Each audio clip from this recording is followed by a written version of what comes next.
कहानी की शुरुआत बर्बाद हो चुकी पृथ्वी से होती है, जहां के अभी आखिरी बचे हुए कुछ सर्वाइवर्स में से एक आदमी सेफ्टी सूट पहनकर राशन पानी ढूंढने निकल आया था।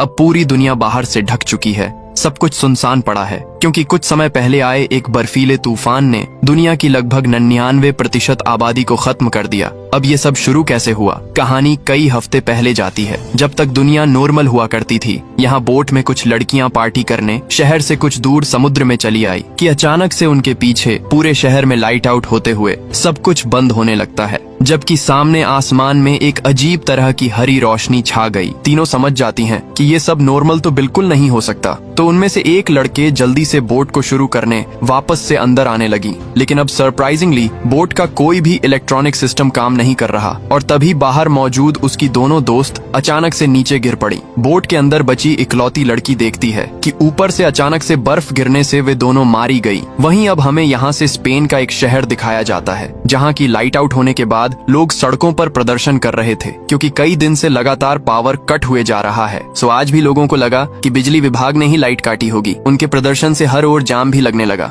अब इसी ट्रैफिक में एक जवान भी है, जो कि अभी अपनी पत्नी और बेटी को घर छोड़कर आज की शाम अपने कुछ दोस्तों के साथ ड्रिंक करने उनके खास अड्डे पर जा रहा था। वो रास्ते में नोटिस भी करता है कि आज शहर में कुछ ज्यादा ही हलचल है, जैसा कि अमूमन होता नहीं था। खैर, जोन अभी के लिए इन सब पर ज्यादा ध्यान नहीं देता और सीधा अपने दोस्तों से मिलने अपने एक दोस्त अल्फ्रेडो के घर पहुंच जाता है। यहाँ उसके बाकी दोस्त भी टीवी में यही न्यूज देख रहे थे कि अचानक से एक फैक्ट्री में आग लगने से उसकी जहरीली गैस लीक हो गई, और वो गैस अगर बाहर निकली तो बहुत खतरनाक हो सकती है। सो जोन कहता है कि उन्हें इस न्यूज पर ज्यादा ध्यान नहीं देना चाहिए, और चारों दोस्त मिलकर अब गेम्स खेलने लगे। जल्द ही उनकी आज रात के लिए मंगवाई हुई बोतल भी आ गई, जिससे कि उनकी शाम और रंगीन हो जाएगी। लेकिन उनमें से किसी को नहीं पता था कि आज के बाद पूरी दुनिया बदलने वाली है। अचानक से ही अब यहाँ पर जनरेटर वाली पावर भी बंद हो गई। तभी ऊपर से अल्फ्रेडो की पत्नी एना भी आकर सबको इन्फॉर्म करती है कि जो डिलीवरी मैन उन्हें बोतल देकर गया था वो बाहर गली में गिर गया और मारा गया। सभी दोस्त अब खिड़की से बाहर देखते हैं कि अचानक से ही बाहर स्नोफॉल होने लगी, जिससे कि हर कोई हैरान था, क्योंकि इस एरिया में कभी स्नो नहीं गिरती। वहीं अब तो वैसे भी गर्मियां चल रही हैं, तो अब तो वैसे भी बर्फ नहीं गिरनी चाहिए, यानी कि कुछ तो गड़बड़ है।